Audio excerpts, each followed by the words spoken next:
Pozdrav svima i hvala što pratite naš kanal. Ako ste u posljednjih nekoliko dana pratili vijesti, nikako niste mogli propustiti priču sa Tajvana. Predsjedavajuća Zastupničkog doma Sjedinjenih Američkih Država, Nancy Pelosi, je 2. avgusta ove godine posjetila ostrvo. Ova odluka naišla je na veliko negodovanje Pekinga, te je Kina odmah odgovorila vojnim vježbama, ispaljujući balističke projektile prema Tajvanu i u više navrata nastavila vršiti simulaciju napada na ostrvo, sa mora i iz zraka. Mnoge zemlje u svijetu su uputile protestne note na ovakve aktivnosti, a Kina je odgovorila da se radi o unutrašnjoj stvari Pekinga. U ovoj epizodi ćemo odgovoriti na pitanje o čemu se radi u dugogodišnjem kinesko-tajvanskom konfliktu i šta je uzrok velike kineske obsesije Tajvanom. Ovo je Tajvan.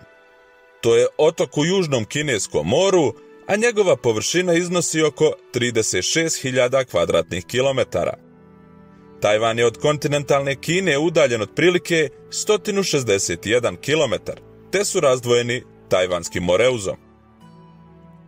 Tajvan se prvi put pojavio u kineskim zapisima za vrijeme dinastije Zhou. U to vrijeme car je poslao istraživačku ekspediciju koja je uočila ovaj otok. Ovo je kineska strana priče. U 17. vijeku Tajvan je postao nizozemska kolonija, a portugalski mornari su ga nazvali Ilha Formosa, što znači prelijepo ostrvo. Nizozemska vladavina trajala je od 1624. do 1661. godine, a 1683. Tajvan je došao pod kinesku vlast. Bilo je to za vrijeme dinastije Qing, te je u godinama koje su uslijedile mnogo Kineza migriralo na otok. Ti migranti su uglavnom bili pripadnici dvije podgrupe kineskog naroda Han.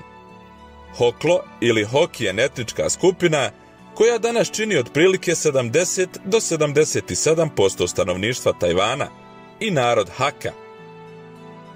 Ova kineska vladavina trajala je do 1895. godine, kada Kina gubi prvi kinesko-japanski rat, a po potpisanom mirovnom sporazumu Tajvan je pripao Japanu.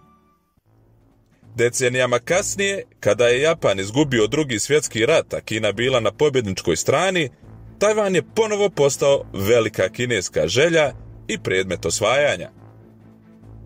U tom periodu Republika Kina je namjeravala uspostaviti potpunu kontrolu nad Tajvanom, a u ovim nakanama imala je izuzetnu podršku Sjedinjenih Država i Velike Britanije. Međutim, Republika Kina u tom periodu bila je u haosu. To je bila vojna diktatura, a njen vođa bio je Chiang Kai-shek, koji je ujedno bio i na čelu nacionalističke stranke Kuomintang. On je Kinom vladao željeznom rukom, a taj period je obilježen nemirima, nesrećama i građanskim ratom. U to vrijeme komunistički vođa Mao Tse-tung postajao je sve popularniji. Njegova crvena armija se borila protiv Chiang Kai-shekovih pristalica, gdje je Mao izvojevao pobjedu, te 1949. godine osnovao Narodnu Republiku Kinu. Chiang Kai-shek se povukao na Tajvan. Ostrvo je imalo suptropsku klimu, bogate resurse i naprednu infrastrukturu koju su u prethodnom periodu izgradili Japanci.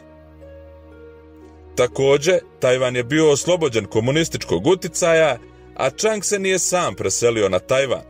Zajedno s njim došlo je više od 1,5 milijuna ljudi.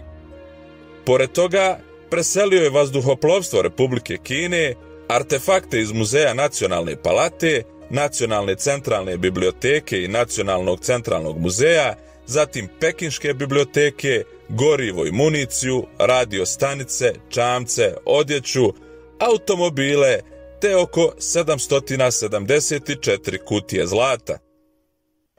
U suštini, Chiang Kai-shek je uzeo sve što je mogao uzeti iz Kine.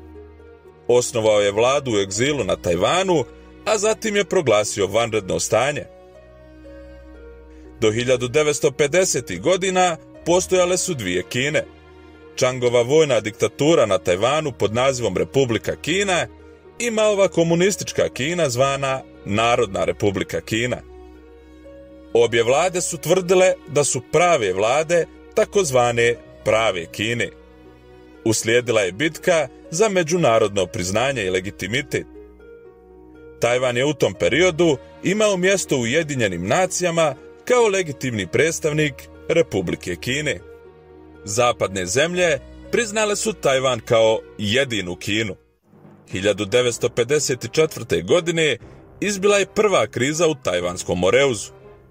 Evo šta se je dogodilo. Čang je rasporedio 1000 vojnika na 2 tajvanska ostrva, Kinmen i Matsu. Maova Kina je odgovorila bombardovanjem ovih ostrva. 4 godine kasnije, 1958. izbila je još jedna kriza. Maovi ljudi su ponovo bombardovali Kinmen i Matsu i htjeli su da u potpunosti istisnu trupe Čang Kai-sheka sa ovog područja. Usred ove vojne napetosti, ekonomija Tajvana je ubrzano rasla. Između 1960. i 1980. godine Tajvan je doživio ekonomski procvat. Radnici su pod vojnom diktaturom bili eksploatisani, izvoz je rastao i to je bila takozvana era Made in Taiwan. Ali ubrzo je Tajvanu ponestalo sreće. Hladni rat je bujao, a Maova Kina je postala strateški važna za Sjedinjene Američke Države. A sa američkim prioritetima činilo se da su se i svjetski prioriteti promijenili. 1971. godine Ujedinjene nacije su odlučile priznati vladu u Pekingu kao legitimno predstavništvo takozvane prave Kine. Tajvan je odbačen te je izgubio sva prava i legitimnost predstavljanja Kine. Čang Kai-shek je umro 1975. godine, a godinu dana kasnije i Mao Tse-tung.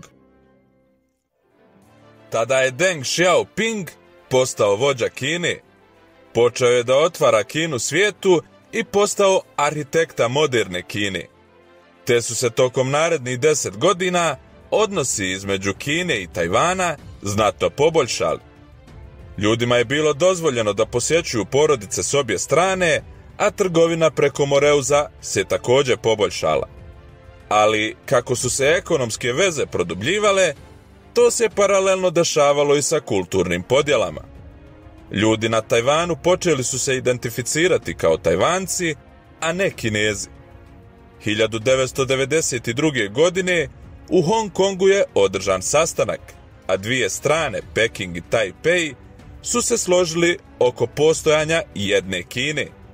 Međutim, problem je što je to bio verbalni konsenzus i njegovo tumačenje je bilo podležno raznim interpretacijama.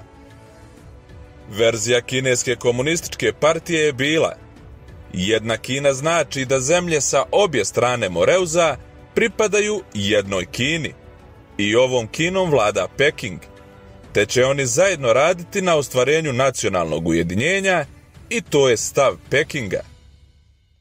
Ali Tajvan je to shvatio drugačije. Također treba zapamtiti da Kinom vlada komunistička partija, a Tajvan je višestranačka moderna demokratija. Tako je 2000. godine Tajvan izabrao Chen Shui-bana za svog predsjednika. On je dolazio iz Demokratske narodne partije i ova stranka je otvoreno podržavala nezavisnost Tajvana. Kina nije bila spremna za nova iznenađenja, te je Peking vrlo brzo usvojio novi zakon. Zakon o antisecesiji. U osnovi je pisalo da bi Kina mogla upotrijebiti silu da zadrži Tajvan u svom teritorijalnom okviru. 2014. godine desetine hiljada studenata okupilo se ispred tajvanskog parlamenta. Počeli su protesti zbog ratifikacije trgovinskog sporazuma sa Kinom.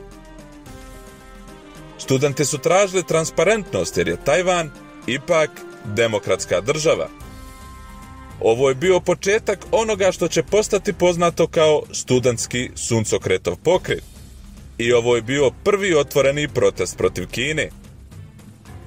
Bila je to nova zora za Tajvan, ali Kina je ostala pri svom zahtjevu za ponovnim ujedinjenjem. 2013. godine Xi Jinping postao je predsjednik Kine te je izrazio želju za ostvarenjem velikog sna, a to je oživljavanje historijske kineske slave. Xi Jinping je predstavio model za Tajvan, koji se zasniva na ideji jedne zemlje sa dva sistema. Tajvan zapravo ne vjeruje kineskim obećanjima i želi da ostane demokratska država, a izbor Tsai Ing-wen je dokaz tome. Tsai Ing-wen je vodila kampanju na ideji transparentnosti i ona dolazi iz demokratske progresivne stranke, te je izuzetno kritična prema Kini. Ing-wen je izabrana za predsjednicu u 2 mandata, 2016. i ponovo 2020. godine, sa rekordnih 8,2 miliona glasova. Tajvanom danas upravljaju legitimni predstavnici izabrani na demokratskim izborima od strane tajvanskog naroda. Tajvan ima svoju zastavu, himnu, valutu i svoje institucije. Tajvanski BDP po glavi stanovnika je više od 33.000 američkih dolara. To je svjetska tvornica čipova i industrijska supersila, ali pravni status Tajvana je još uvijek nejasan. Samo 14 zemalja u svijetu priznaje Tajvan. Kina vidi Tajvan kao odmetnutu, odnosno odcijepljenu provinciju. Xi Jinping kaže da Tajvan mora biti dio Kine i da će se ponovo ujediniti s njom. Moglo bi se reći da je cijela svrha njegovog režima ono što on naziva velikim podmlađivanjem kineske nacije. Njegova želja je da do ujedinjenja Kine i Tajvana dođe do 2049. godine, jer će tada Narodna Republika Kina proslaviti svoju 100. godišnjicu postojanja. Xi Jinping želi da uradi ono što nisu mogli Mao Tse-tung, Deng Xiaoping ili Hu Jintao. On želi biti najveći kineski lider u historiji, a zato mu je potrebno ponovno pripajanje Tajvana Kini. Sa njim na čelu, Kina je prisilila mnoge zemlje da se klone odnosa sa Tajvanom, da se drže politike jedne Kine, te da uspostave ambasade u Kini, a ne na samom ostrvu. Od kompanija je zatraženo da na svojim web stranicama navedu Tajvan kao dio Kine. Šta je zapravo osnova Kine da polaže pravo na Tajvan? Jedna historija do konsenzusa iz 1992. godine, ali šta je taj konsenzus zapravo bio? Također, da li budućnost Tajvana treba da bude žrtva njegove prošlosti? Tajvan je krenuo dalje. Danas je to dinamično i pluralističko društvo. Tajvan je 2021. godine bio rangiran kao 8. najdemokratskija zemlja na svijetu. 62% stanovnika ostrva sebe smatra isključivo Tajvancima. Samo 3% sebe smatra Kinezima, dok je 1994. godine taj broj iznosio 26%.